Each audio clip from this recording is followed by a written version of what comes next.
Good evening, everybody. Welcome to this Around the Ropes YouTube exclusive. Now, you guys know there's a list of guys who I have been wanting on the show for the longest time.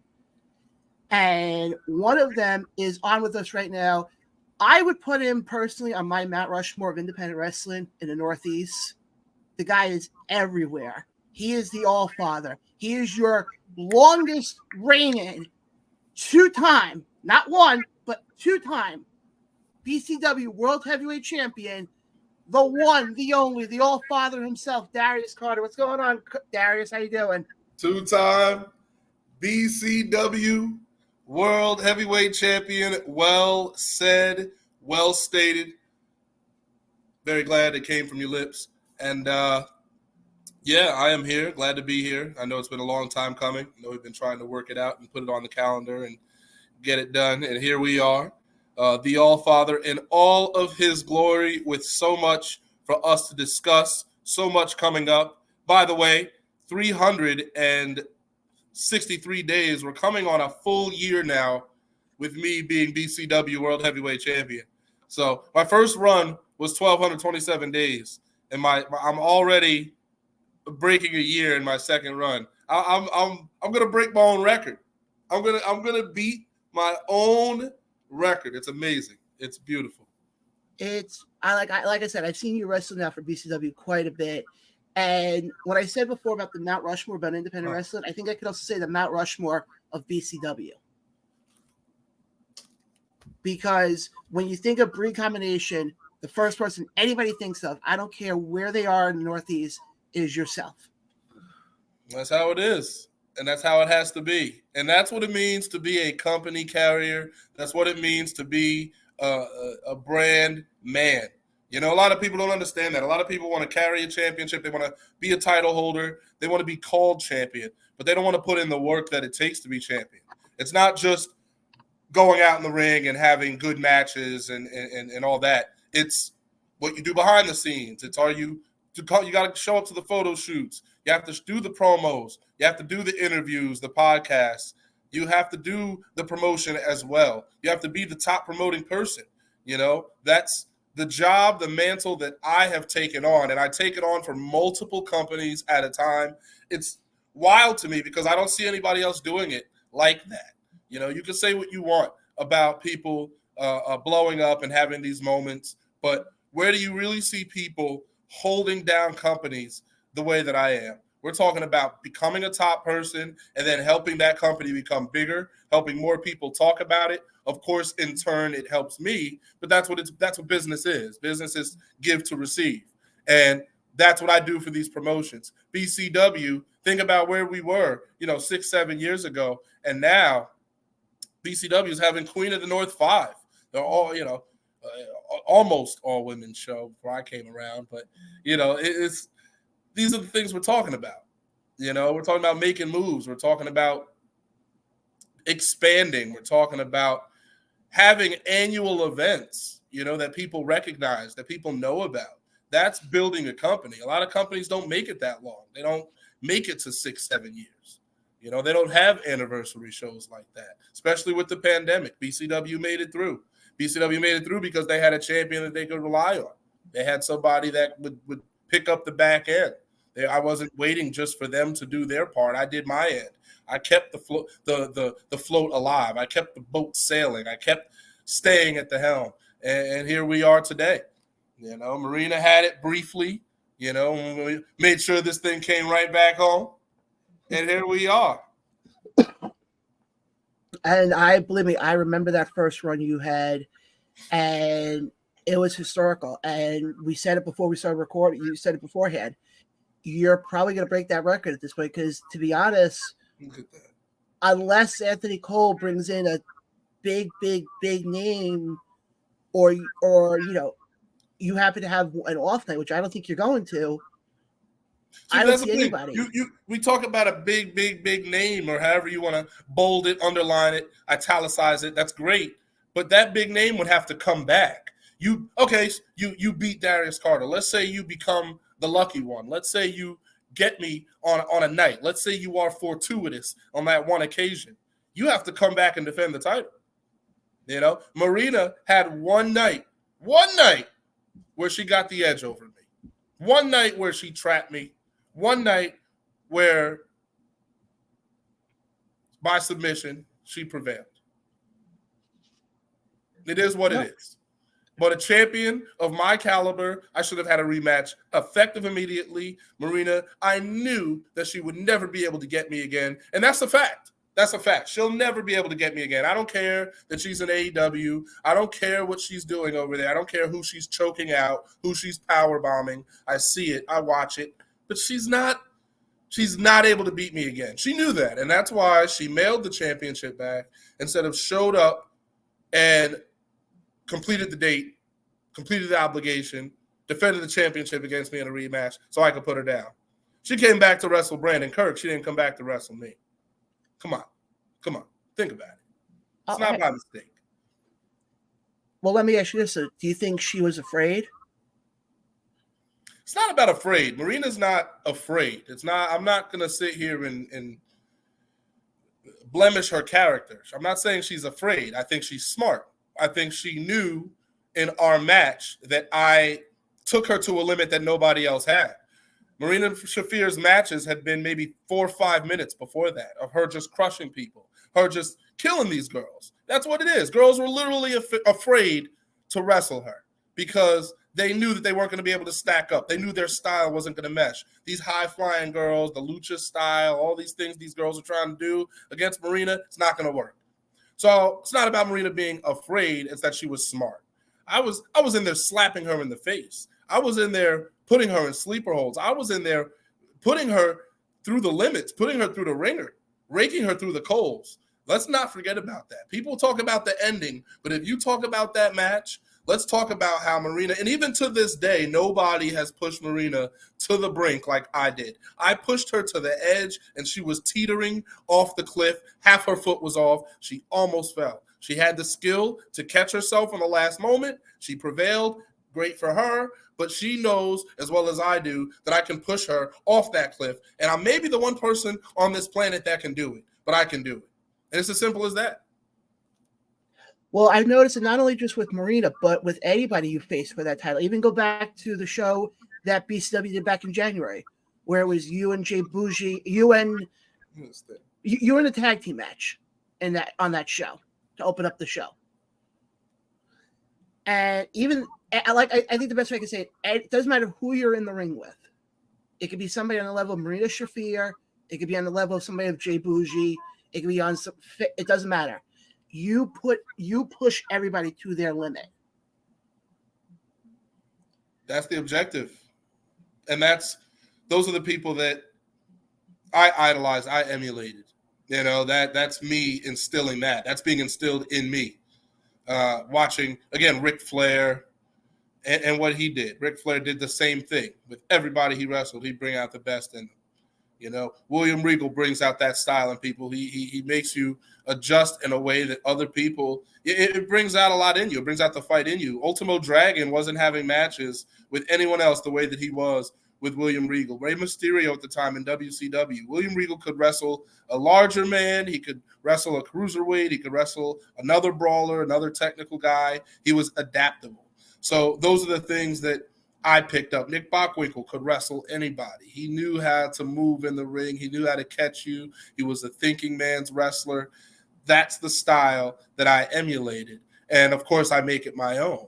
For me, I am the epitome of a thinking man's wrestler in the sense that you don't want to miss me. You don't want to miss a thing that I'm doing because I'm always thinking. I'm always calculating. I'm always planning.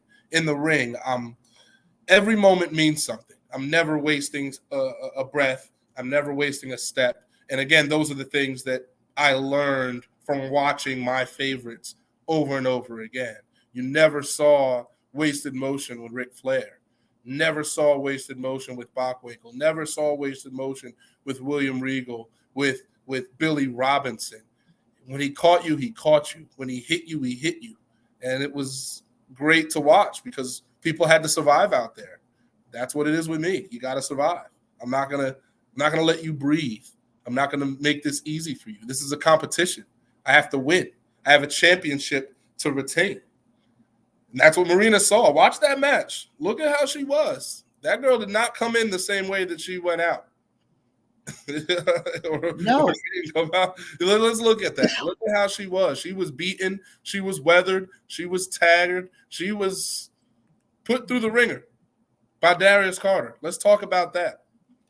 Oh, and I think it's also safe to say that you have that a lot of, I notice, indie wrestlers don't have. And you were talking about before, is like basically the word I'm looking for is psychology. You have in-ring psychology, and you tell a story, because like I've seen already in a couple of your matches where your facial expressions tell the story,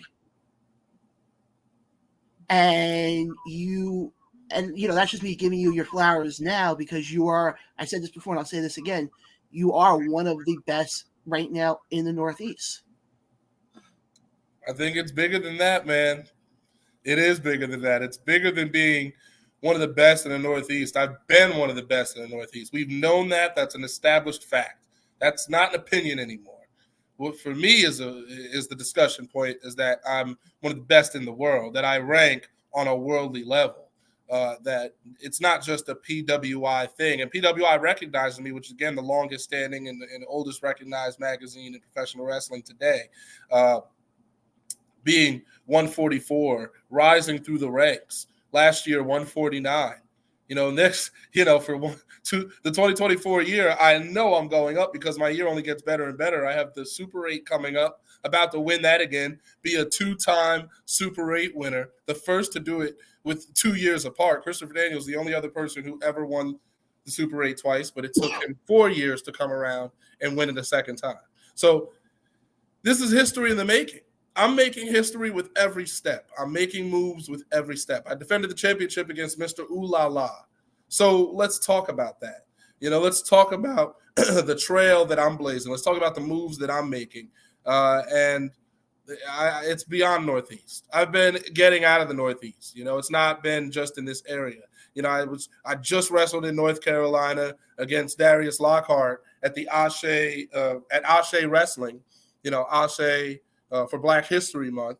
We wrestled in North Carolina, tremendous event. Darius Lockhart's return to wrestling after 2 years. So just went there. And then the next day, that Sunday, I was in Maryland for Fight Club Pro Wrestling. So it's beyond the Northeast. It's a worldly thing. I was there in California for WrestleMania week, and I'm going to be there again for WrestleMania week in Philly. So Darius Carter is making moves. Darius Carter is out there, is hitting these areas, is making the towns, as the kids love to say, winning these new championships, a 24-time career champion, putting every championship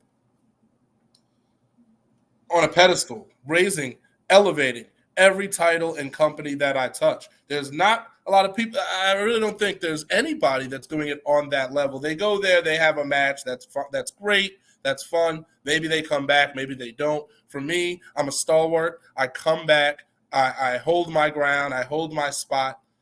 I become the guy. It is what it is, and I don't have to whisper in anybody's ear to become the guy. I become the guy through work, through presentation, through effort, through discipline, and through quality that you see every time I step into that ring.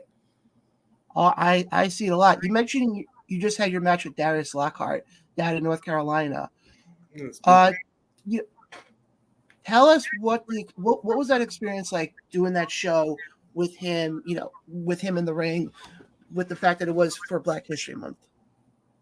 Yeah, it was a big event, and I knew what it was going to be. I knew that it was going to be a raucous crowd. I knew that everybody was there to see him return, so the roof was going to blow off when he came out.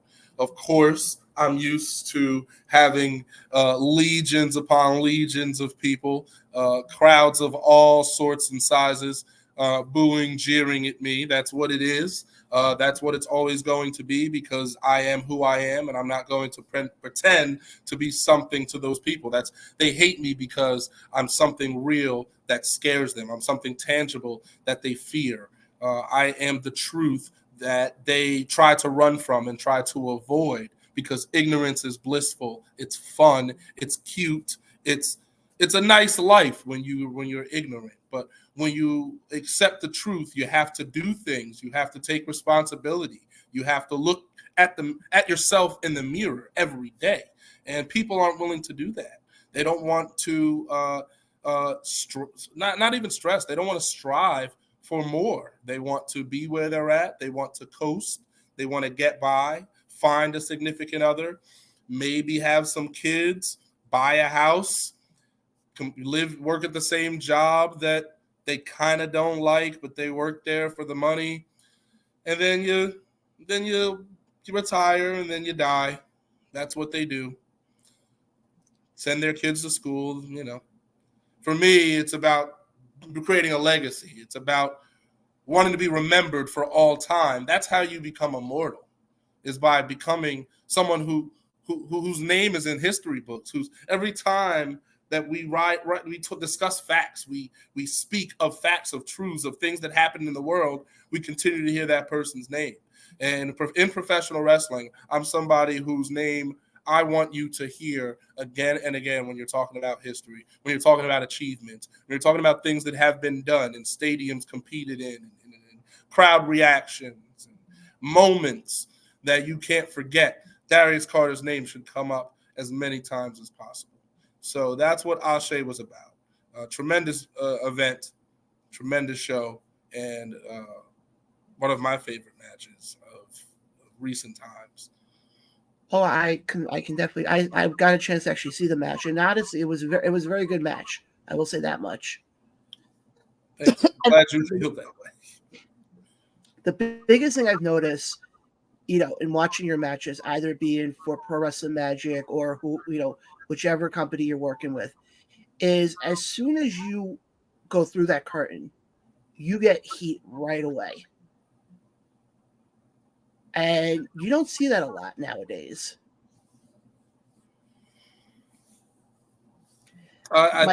Here's the thing. It's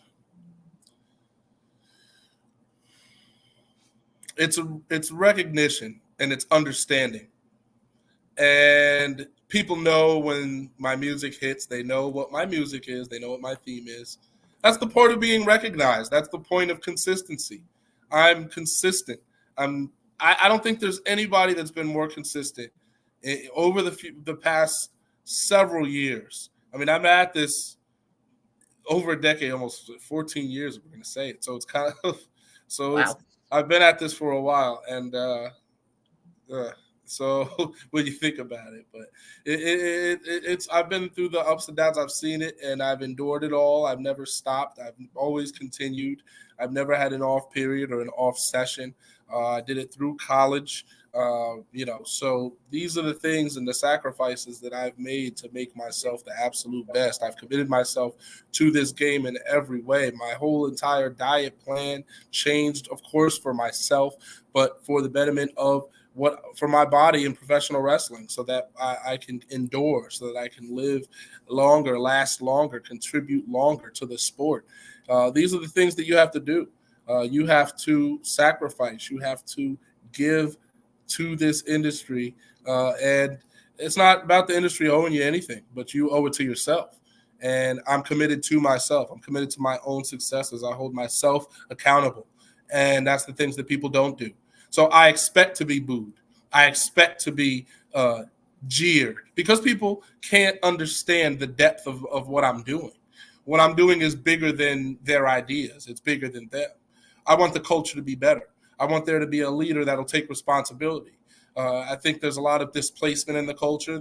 People can't come together. We can't agree on things. With a real leader in charge, you don't have to worry about that. You don't have to worry about everybody voting and raising hands at a table. I got that. I make the rules. Follow me. I'm the leader. I'm proven. I'm the tried and true thing. That's what this is about. I completely get where you're coming from. You mentioned about that you change your diet so you can, have a longer career. What in your diet did you change in particular?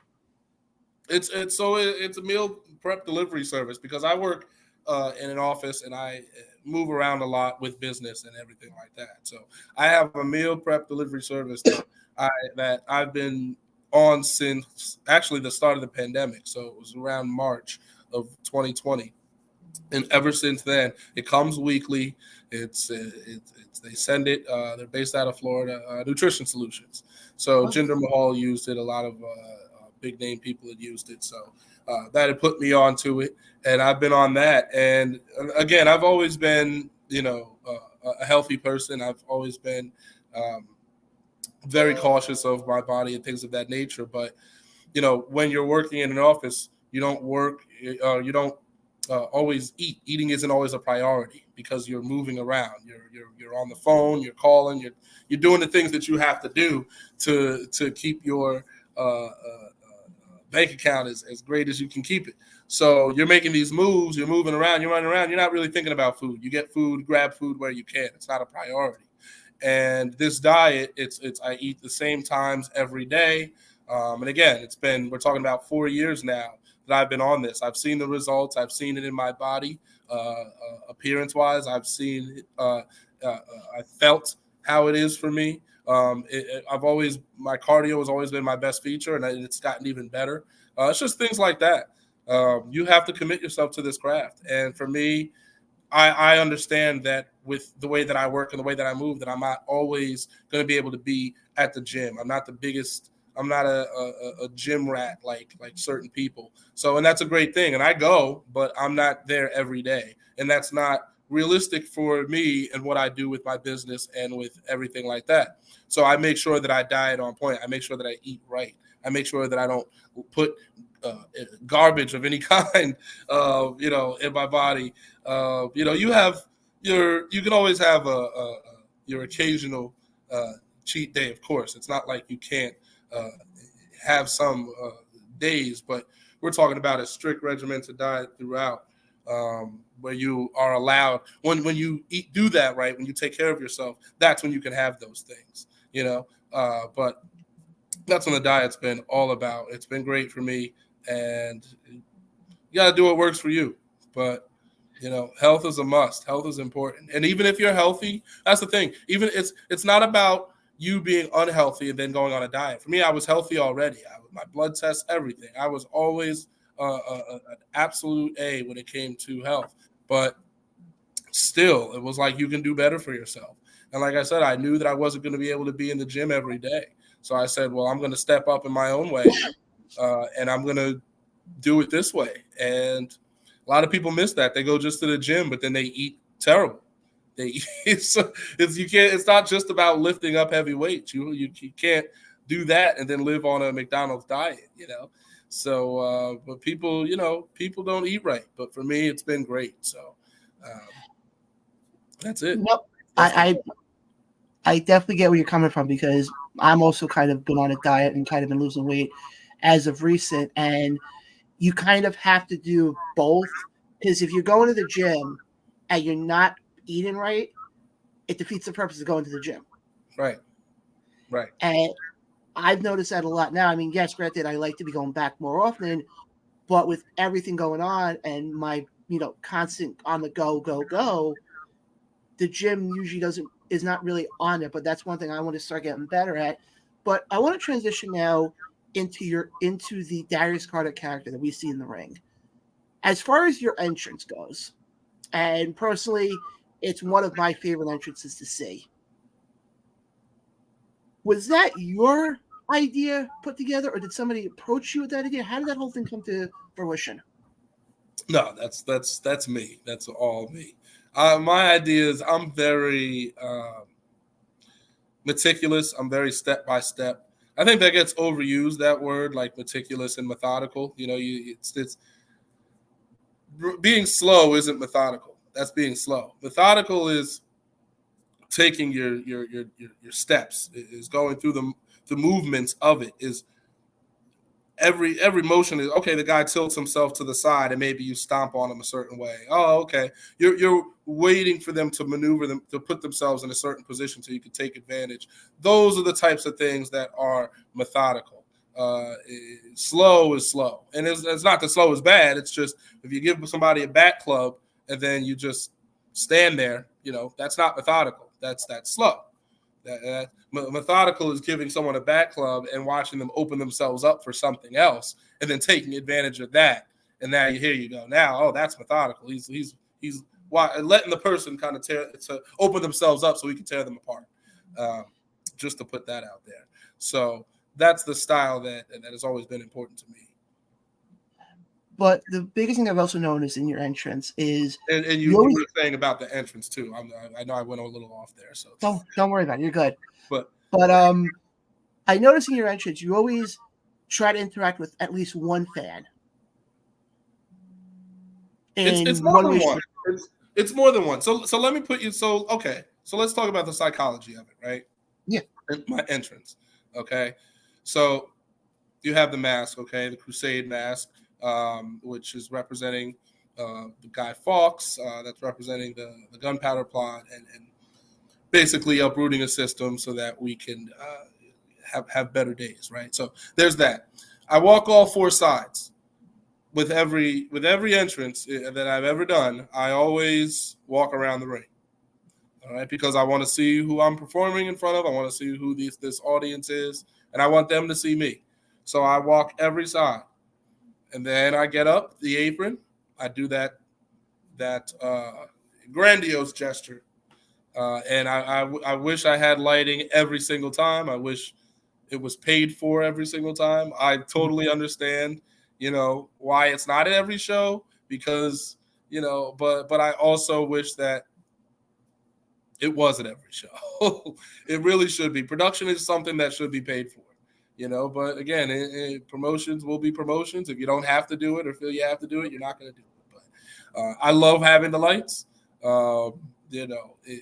That's what what I hope for there. But again, the whole point is letting you in with that moment, letting you in when that crescendo hits, and then coming back down, and that's it. I mean, it's connection.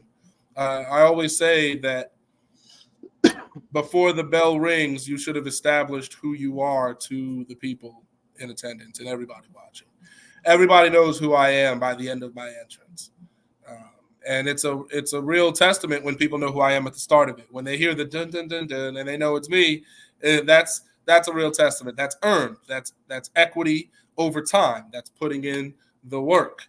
That's not something. It doesn't just start like that. You have to build that up. That being established. So that's what that's about. Just kind of came up with it. I was listening to my theme, and then I was just hearing that moment where it breaks and it goes. Dun, dun, dun, dun, dun, dun, dun, and then it goes right into the opera-like singing, and then it's like I should do something with that. I think it's similar to like Triple H when he was coming up with his the apron spin, because obviously he didn't have that the entire time. I'm sure it was something similar, but with me, I just want to make the most out of the entrance. I was thinking about how to make it larger. Especially after those UK tours and wrestling in those theaters, wrestling in those in temples, they're much larger. So you want to have something that is unique to you that is making people look at you. So that's what I feel like every top person kind of has that in their entrance. Everyone that you see has something. If they don't have fireworks, they have a pose or they have something that everybody's looking at them and capturing that moment. So that's where I came up with the apron pose there. And then you get in the ring, and there's the acknowledgement, and that's what it is.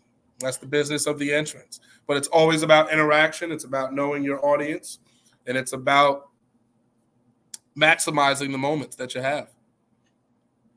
Well, the funny thing is, I put your theme song on my playlist. And every time where it goes up in the song, the first thing that goes through my mind is when you do the thing where you go up to the rope like you were talking about before. That's the first thing that goes through my mind every time I hear that. Yep. See, that's the point. That's the whole point. You're supposed to front to back be like, this is that person. It's again, you look at a Randy Orton, he's gonna go up, he's gonna hit that pose, but you're waiting patiently. And you're watching that entrance with joy, or whatever, however you're feeling when you're watching it, waiting for that moment to come. And that's what that is. And then you get that moment and then have the rope held for me. I come in and then it's it's all meant to evoke something. I do it that way for a reason. Consistency. When you see something over again, and you see that it's working every single time, it grows naturally. It just gets bigger and bigger and bigger and bigger because more people are seeing it, more people are catching on, more people are watching, and it doesn't stop growing as long as you remain consistent and you continue to evolve. And that's what I've done over my career. From Darius Carter, Young Money, Debonair Millionaire, those days, to the All Father, to wrestling's richest prize, to the technical tormentor, to the king of the territory. That's what this is. You want to talk about the tri-state area, the territory. I'm at the top of that. That's established. That's done. So now I go out to these other places that aren't afraid of having me there, and we make these moves and we make big things happen. And again, you see Florida, you see Maryland, you see North Carolina, you see California, you see Washington, D.C. Getting hit. You see all these places that I've been competing at recently. So it's been around. It's been around. Well, you were saying before that you've been doing this for 14 years. In your career, who would you say is your greatest rival? I would say that I don't know if I have a greatest rival, but I will say that I have people that I come back to and wrestle every year, every few years, and they're litmus tests. Just as I am considered to be a litmus test for people in that this is your make or break, like time to step up. You wrestle Darius Carter, you can't be a slouch, you can't, slack off, can't sleep at the wheel. I would say Danny Moff is somebody that I've wrestled across several promotions, and I've beaten him almost every time, just about every time. You got me one time. Pro Wrestling Magic, but BCW, Pro Wrestling Magic. I've beaten Warriors of Wrestling, Five Borough Wrestling, beaten them, all those places. But but Danny Moff, he's somebody that I will end up wrestling one way or another because we're both at the top of our territories. So, every now and again, you're going to book Darius Carter and Danny Moff. It's just a guaranteed thing. We just have that just tremendous chemistry. We know who we are. We know we have our own driving forces that crash into each other and drive us into a conflict, that drive us into issue. We resolve it in the ring, as wrestlers do. Azriel is another one. I've wrestled across many different promotions. Wrestled him at Ace, wrestled him at BCW. So he's another one that I wrestle every few years that you always have to be on top of your game, and it always gets better and better. Those are what I consider true rivals, or people that are – a rival has to be on your level. A rival has to be somebody that can be eye to eye with you. And Danny Moff is a legend in the craft, a legend in the game that gets even better.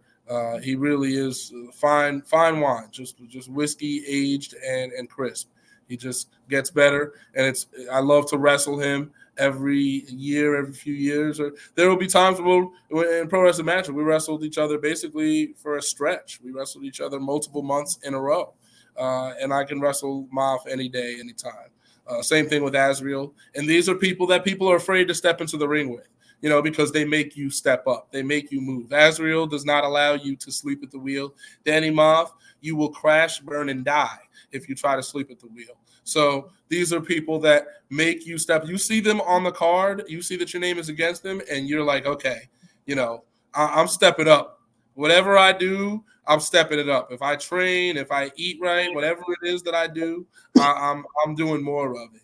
And I love that, man. I make sure that I'm right. I make sure that I'm good every time, my calisthenics, cardio, everything like that. And a lot of these people, man, the game is real, and you have to be ready to play, and you have to be ready to play at all levels. And I love to wrestle against guys like that. Those are who I would consider rivals, contemporaries, people of the craft. Other than that, there are people that I've come into that I run into again, like Jessie Brooks, who I'm going to be wrestling against her again at Warriors. So there's other people that are trying to get there and be my rival, but those are the real two for me. I would have to say Danny Moff. I would have to say Azriel, and Steve Pena too. I could put Steve Pena on that list of people that I'm wrestling promotion to promotion again, beating him more times than he's beaten me. So defended championships against him. But we wrestled at Catalyst Wrestling. It was Capital Wrestling at the time. Wrestled at Warriors of Wrestling. Wrestled at Battle Club Pro. So these are the rivals, people that you wrestle every now and again. You just end up being against each other, and you have these matches that are put on this level or considered to be at this level, and we just raise the bar every time. You just know what you're going to get. I completely can see. I can see you talking about all the guys you were just talking about.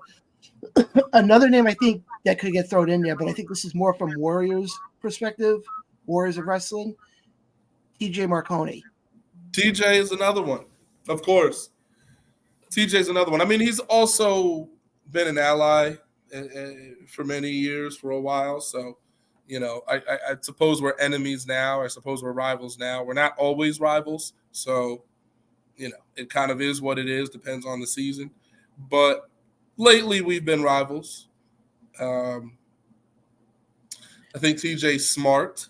I think TJ has, in certain respects. And I think he was smart in the fact that he's been wrestling in South Jersey for a long time, the SWF circuit, and now you have Project Codename and Titan and whatever else he was doing, and Spartan and all that other stuff.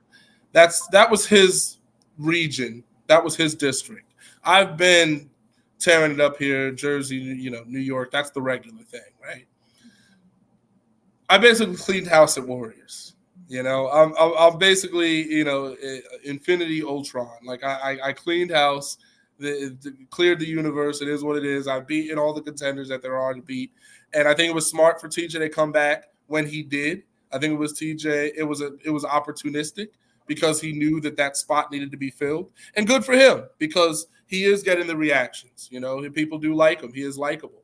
But the thing about TJ is he tends to overstay his welcome. He comes back. It's fun for a bit. It's enjoyable for a bit. And then it starts to weigh you down. He starts to become an anchor. He starts to involve himself in things that don't need to involve him, that he doesn't need to be involved in.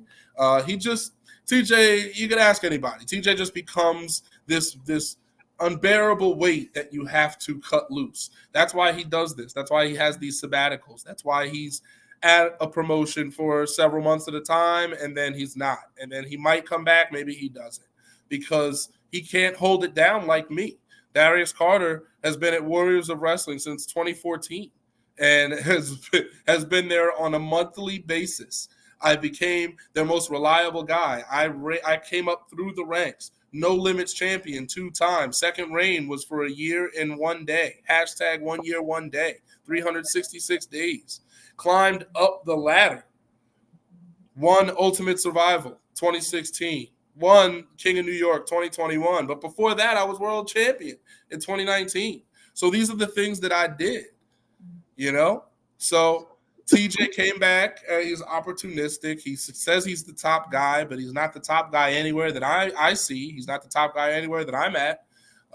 Any promotion that's on my radar, he is not the top guy at.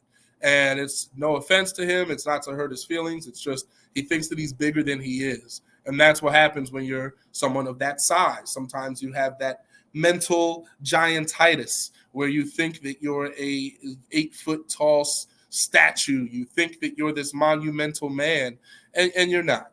TJ is much smaller than he looks. And he learns this every time we step in the ring with each other. He learns this every time I retain my championship against him or beat him for a championship. I beat him back in August to become a 5-time Warriors of Wrestling World Heavyweight Champion. Mind you, He won the championship from me, yes, but I won it back 3 weeks later. I won it back in 21 days. How many reigns last 3 weeks on the Indies? Huh? Come on. The independents. This man had the championship for 3 weeks. I won it back in my rematch. That was it. That was it. And I beat him before that. So TJ is somebody I always get the one up on.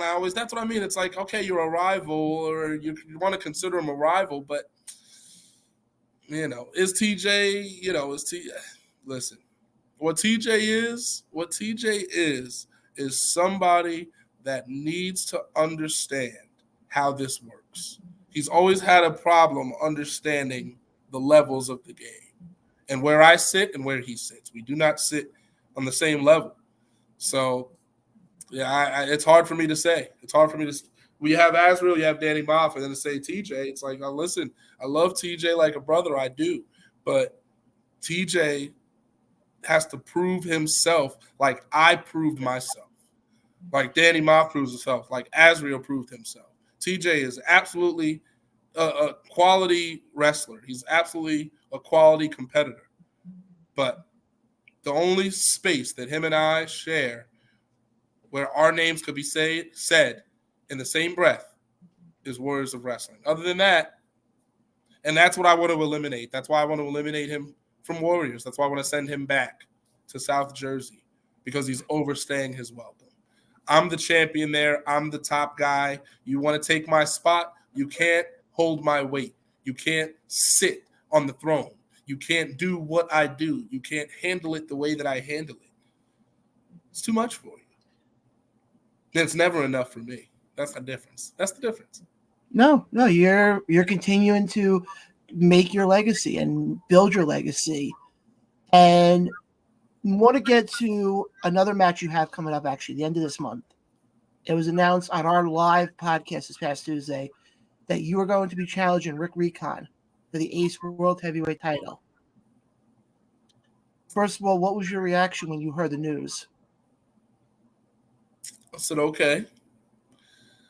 Rick Recon, I had been hearing about through the grapevine, defending the Ace Championship. That's good for him. That's interesting that he's Ace Champion. I do find that interesting because Rick Recon is a guy that I was kind of wondering where he was. I was kind of wondering what he was doing outside of that, because I remember seeing him before. He was in BCW and he was with the Satsujin with Eric Jaden and all that stuff. And he kind of went off the radar for me. So it's nice to see him back on the radar as Ace Champion. I'm interested in how he'll perform because I am on a level unlike anything else right now. And before that, I have the Super 8. I mean, the Super 8 is the 23rd. That is my next booking after that is Ace. And then from Ace, I'm going to WrestleMania week. So Rick Recon is catching me at a very interesting time. He's catching me when I'm going to be at my absolute sharpest. I mean, every match I'm at my sharpest. I only get sharper, but he's going to catch me at a really rough time. And I'm sure he's got a lot of things going on at Ace. He's got this whole story that he's built and this whole thing that he wants people to follow, his whole trail that he has people trolloping and hey, we love Rick Recon. Yay, we great. That's awesome. I wish him well. I know that he's trying to build some sort of legacy for himself, but I didn't book this match. I didn't set this up. That's Ace. That's Mike. So, what he wants, he gets. It is what it is. And now I've got to do this. Now I have to take this championship from this man, and I have to emasculate him. I have to send a message back to the locker room because I haven't been at Ace in a while. So I do have to remind people of who I am and what I'm there to do. And there's no better way to do that than to beat the champion just flat, beat the champion right then and there. Is Rick Recon isn't somebody I see being able to beat me in any type of universe or any type of world. I don't, It's not a thing. But we do wish him well, and I hope he recovers quickly enough. But this is going to hurt him. It's going to hurt him a lot. It's going to hurt his spirit a lot. Like I said, I'm sure he's building something at Ace. I'm sure he thinks he's somebody, but he's going to walk into a final boss. It's going to be Well, great. it's funny because I interviewed him last night for another YouTube exclusive, and when I brought up the fact that you were facing him, he made the comment that he wasn't the same kid that you remember him from BCW. Of course he wasn't. I mean, that would be a fool's errand to think that he's the same exact human being. Why would I think that? Last time I saw him in BCW in Satsujin, of course he's not that same guy. But the thing is that I see my name being discussed. I see that I'm in the conversation. I'm not showing up at the table and talking about myself. That I'm being presented. I'm being discussed at these tables. I'm being elevated. I'm being communicated about.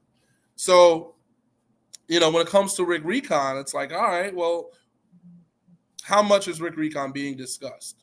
Where are the Rick Recon matches? Where are the Rick Recon promos? Where is the Rick Recon hype? I'm not saying he's not doing anything because, again, he's Ace Heavyweight Champion. But, again, I'm about to be at WrestleMania week again. I have the 2024 Super 8 that I'm in. I'm entering as ECWA Heavyweight Champion. I'm holding 3 different top championships in the company, in the territory right now. I'm making move after move after move. Rick Recon, but I'm not putting him down. I'm not saying he's not doing anything, but it's not on the radio stations. It's not on the billboards. It's not on the flyers. It's not on the posters. It's not online. So, if a tree falls in the forest and nobody's around.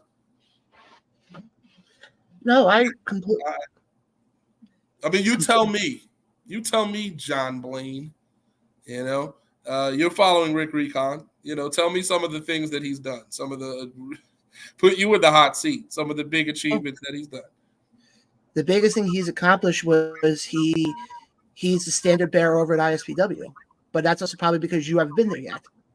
Okay, that's fair. Standard bearer of ISPW. Okay, ISPW, respectable promotion. I've been talking with the promoter on the side, so I understand that. Crowbar's over there. I know Danny Moff's over there. I've seen Sean Donovan's name on the poster, so that's nice. Standard bearer of ISPW. Okay. I mean, realistically, that's the only promotion that he's done other stints as well, but more of those have been like upstate New York area for like Immortal. I'm not trying to put him down. This isn't what this is about. No. It's just I'm operating on a different level. I'm operating on a different plane, and I know this kid is talented. I know that he is good and genuinely good. He's not somebody who's holding the. You wouldn't be holding the Ace Heavyweight Championship if you weren't good. That's just the way that it is. Ace is a quality promotion.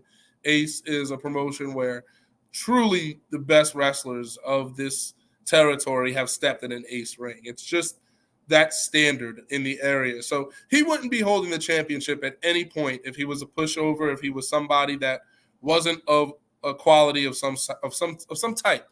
But what I'm saying is he's going up against me. He's not wrestling somebody just at Ace anymore. He's wrestling somebody that is making those waves, those circuits, those travels, those towns, and he's coming back for that championship. I didn't book the match. It's what's being asked of me. When you book me against your heavyweight champion, what you're saying is that you want me to be your heavyweight champion because you want me to beat this person, or else you wouldn't have put me against that person knowing who I am. I am the All-Father. I am wrestling's richest prize. I am the most decorated man going today in this game, in this territory. 24 different championships, so many different types of promotions. Come on, man. I'm trusted. I'm reliable.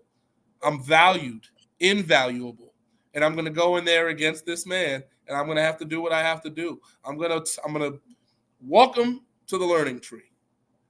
Then I'm going to take every single branch, and I'm going to connect that branch to his flesh, to his skin, until he understands where he sits and where I sit. That's it. It's respect. And that's Everybody respects me too, so there. I think it's safe to say for Rick to make this a match, he's gonna have to bring his all. He's gonna have to bring his A game. Oh, he's good. He has to be sweating bullets. He has to be nervous. His palms are sweaty. His knees have to be weak. So he should be, because if he comes thinking anything less than, oh my God, like this is my time, this is my moment. If he comes with anything less than that, he's gonna get eaten alive out there. And I was putting that. Mike Morgan knows what he's doing when he books Ace. When he books me and he books me in that position, I know what he wants me to do. I don't have to write paragraphs to him. I don't have to talk to him every day of every week of every month. It's very simple. Are you available for this day? Yes, I am. I don't ask him. I don't have to ask or discuss who I'm facing or what's going on. Go ahead. It's your event. It is what it is. I'm there to do what I need to do. There it is, the match. Rick Recon versus Darius Carter for the Ace Heavyweight Championship. That means I have to win the Ace Heavyweight Championship. Can't lose. And I can't lose to Rick Recon. That's not going to happen. So, Rick Recon, you are going to have your heavyweight championship taken from you, elevated, and made better. So that's the great part about this, is when you do lose to me, you can have the very closest seat, first row seat, and watching me make that championship better and elevate it to a level that you would have to stand on a ladder attached to two other ladders to try and reach the level that I would elevate that championship to. Stacked ladders. You'd have to climb them all at once. Couldn't have said it better. Last thing I want to get to, you mentioned the Super 8 happening on the 23rd. How are you feeling going into it? I know you've won it before, but I know this year's class is a little stacked, to say the least. You have to go into the Super 8 with supreme confidence. You have to. That's the thing. That's what makes or breaks it for you. The first tournament, you're all in the locker room. It's very hush-hush. It's very competitive, very old school, which I love. It was the way that I felt that day going into that Super 8 was one of the best feelings I've had in a career. It was very old school, very traditional. We're all just ready to go. I looked my best. I know Fancy Ryan Clancy showed up that day, looked pretty good too. And so did Encore Moore. I mean, we all had a statement to make. Elo O'Neal. I mean, we all were. But listen, I was fully on, baby. And that's how you have to be. You have to think and know that you're going to win, because if you have any doubt, you will lose. You have 3 matches that you're aspiring to do. To win the tournament, you have to compete 3 times. And that's what I did. I wrestled against Ricky Morton, which is the most daunting match that you can have in the first round, because it's Ricky Morton. It's experience. He can catch you with something out of nowhere. He can catch you with, it's old school. He can hook you. And once I got through him, to be honest, I felt like I knew I was winning the tournament. I said, okay, I got through Ricky. I'm winning this tournament. And then I had Travis Huckabee in the second round. I knew I was going to beat him. I knew he'd be a challenge, but I knew I was going to beat him. And then I had Erica Lee in the finals. We had what was called and what is considered to be the greatest Super 8 match in history of all time. I didn't say it. ECWA said it. ECWA themselves said it. It's printed. The Wrestling Estate Works Cited page. I'm not the one saying it. It's what they're saying, and everyone's in agreement. So me and Erica Lee, and I defeated her in the finals. And this tournament, knowing that I've won already, I know I can win again. There's no doubt in my mind. I'm the ECWA champion, and my championship is on the line. So I have to win. And when I'm backed into a corner, when I'm pushed against a wall, that's when I'm really unbeatable, really. Um, I mean, I think we could be out in the open field and you're getting beat, but you back me against the wall, I find a way. There's always a way. There's always a crevice. There's always a maneuver that I can make. There's always something that I can do to get out, not just get on the other side, but get the advantage and turn it on you. And now you have to try and get out of the corner the way that I did. And chances are you won't, because once I corner you, once I have you in a trap, getting out is, your whole objective is to not get caught in a trap. The Darius Carter. Once you get caught in the trap, it's over. It's a spider's web. You're bit. There's no survival. So, let's talk about it if we're going to talk about it. Well, I was going to say, you said when you had your match with Erica when you won the tournament the first, your first time, that you said that you weren't the one who said it. But let's be honest here. Are you shocked that they say that a match that you're involved in is the greatest is the greatest Super 8 match of all time? Shocked, no. And I shouldn't be shocked, because I put the work in, and because I've wrestled Erica before, and we've had our matches only improve and improve, because the chemistry gets even stronger, because with the level of competition between us is extremely high. Extremely high. We both want to be the best. We both want to thrive. I just am better in every facet, so she can't have that space. And it's my job to deny her of that space every single time we wrestle. And I do that very well. I don't think there's anybody that beats her better than I do. So that's why we have that match. That's why we had that Super 8 match. Crowd was, it was a crowd of over 100 people, but they sounded like a stadium's worth of people. It felt electric. Sounded like the place was on fire. That's what you perform and do. And that was a mission and a testament of me saying, hey, I had 3 different types of matches. The match with Ricky Morton was very different than the technical match that I had with Travis. And then the altogether, showcase match with Erica. All 3 of those matches very different. So I showed you 3 different styles of Darius Carter. Won the tournament, beat a legend, beat, a technical wizard and veteran in the area. And then I beat one of the fastest rising independent stars in Erica Lee. What do you want from that? A resume is a resume. I completely see where you're coming from. And what you're doing is remarkable. I got 2 last questions to bring up to you. I know, like you said this before, you've been doing this for 14 years. Is there somebody on the independent scene that you haven't faced yet that you would still like to face? A lot of people that I haven't faced. It's crazy how it's like this. And I just posted it before. I posted Lee Moriarty and how it's insane that we haven't had a match against each other. There are a lot of technical matches that I haven't had. And I think that's because I'm so complimentary with my style, where I'm able to wrestle so many different types of people, that a lot of different promoters will want to see me against that type of style. You'll put me against a lucha guy, so you'll put me against Ichiban. You'll put me against a brawler to see if I can, that I can, but you want to see that side of me. So you put me in a brawl. You might put me in a match against the powerhouse to watch me break them down.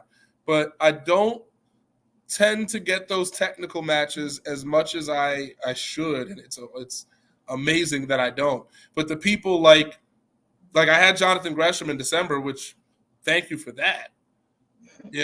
But the fact that I haven't wrestled Lee Moriarty, the fact that I haven't wrestled Zack Sabre Jr., the fact that I haven't wrestled Tony Deppen, the fact that I haven't wrestled some of these technical names. I have wrestled others, not like I haven't. I have wrestled Bobby Fish. I have wrestled Matt Riddle, so I've been able to go in there with him.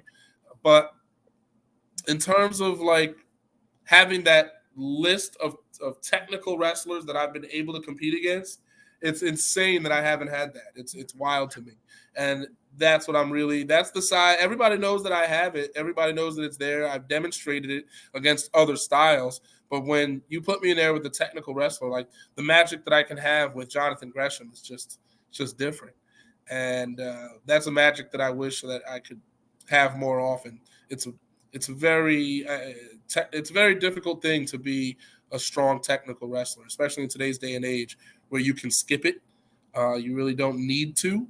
The way that with gifs and videos and capturing, you don't need to be technical, But when you find wrestlers that are and know how to convert it and make it bigger, those matches you want. I mean, Zack Sabre Jr. It's amazing that we've shared buildings or it's like we seem to pass by in hallways, and it just hasn't happened yet.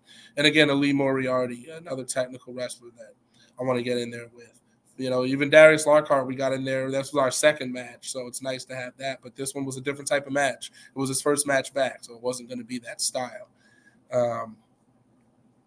Those are the matches I wish I had more. I love showing my versatility, but give me technical matches. I mean, come on. Give me matches with people that want to go in there and grind and collar elbow and wrist locks and go behinds and turnovers. I mean, Jordan Blade and I were able to do some of that at Fight Club Pro the day after I was at Ashe. That was the 25th Sunday. So I'm glad we got to do that. But more technical wrestling. We know how to make it. I know how to make it very engaging and things of that nature. But that's what I'm missing. I completely can see where you're coming from with that. My last question for you for tonight is this. Is there a promotion? Obviously, there's probably a list of them, but specifically in the area that we're in, the Northeast, is there a promotion in the Northeast that's on your radar that you haven't worked with yet and you would like to?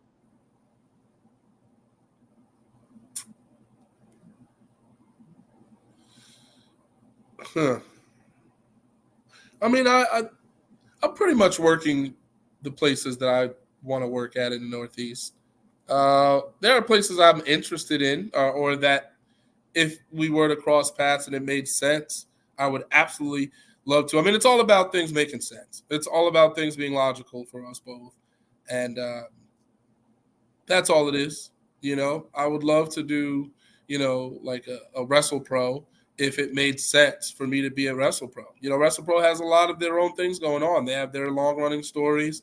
They have their competitors that have been waging their own wars. So they have their own system. So if I don't fit in that system, it's fine. But that would be very interesting if I was there.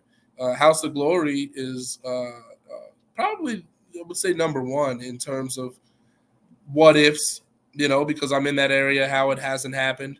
I totally understand why it hasn't happened because, again, they're very student-based. They're very in their own circle, and it's worked wonders for them. There was nothing wrong with that. There was nothing wrong with controlling your bubble and having your space and having your fans come out. But that's a place that I would say it's at the top of the list with what ifs and where I would fit there. I know it would make a lot of sense. I know it would be great there. It's just about timing and what's going on, and they have a lot going on. And I have a lot going on too. So it just has to work out. But I would say that would be it. And then anywhere else, listen, if it makes sense, let's do it. If I love to debut for places, but I'm also a guy that wants to help build places. I want places to be better.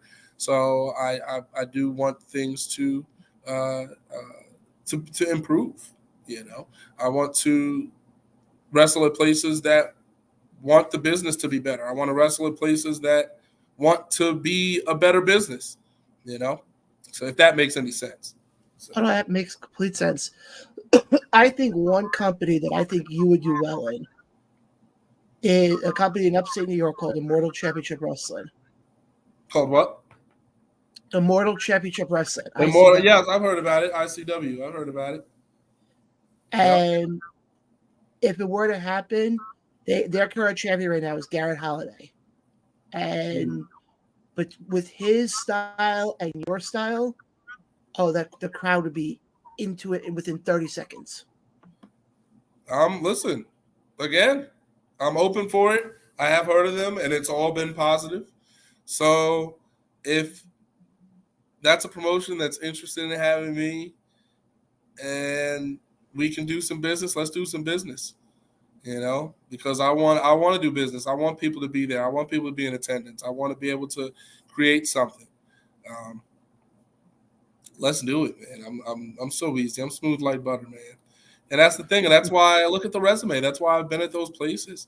Don't just listen to me. Look at where I've been. Look at Warriors of Wrestling. Look at BCW. Look at Pro Wrestling Magic. Look at Catalyst Wrestling.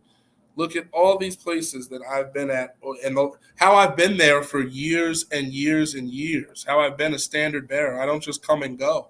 I stay at a place there 5, 6, 7 years, and it's the gift that keeps on giving, that consistency, becoming the bar. Listen, that's what I want out of wrestling, is to improve the territory, to make the territory better, and then to get out and touch some new places and plant my seed and water it every now and then, come back to water it, and it blossoms into a tree, and now here we are. We're swinging, That's what it's about. No, I completely can see that. Darius, I want to thank you for hopping on with us tonight. I know you don't do many interviews, so it's a complete honor to have you on. I know you were on, feels like an eternity ago, but it's an honor to have you on now. Well, thank you for having me, and let me bring this back into frame. The BCW World Heavyweight Championship. Oh, my goodness. April 20th. I guess this is where we do the plug here. April 20th, Queen of the North. Queen of the North 5. Darius Carter will, of course, be there because I'm the BCW World Heavyweight Champion.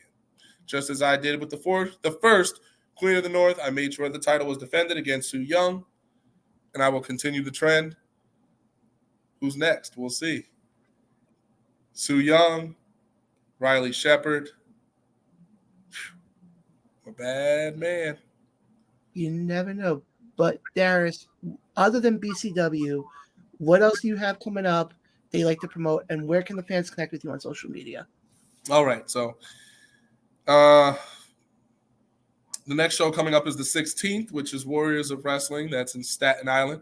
I'm the Warriors of Wrestling World Heavyweight Champion, 200-plus days in my record-breaking fifth reign. Nobody's held the championship more times than I have.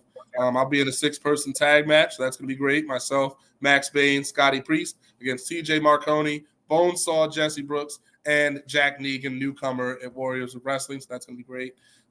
Then I have the 23rd, which is the Super 8, 2024 Super 8. So that's going to be amazing at the Jersey Dugout in New Jersey. You already know about that one. The 30th will be Ace, Saturday. So we're talking weekend to weekend here. Saturday against Rick Recon for the Heavyweight Championship. And then it's WrestleMania week, and I'm booked for that. I have 2 bookings so far. So I have GCW, I will be competing at Friday, against Billy Dixon. That'll be at 11:59 p.m. on Fight TV.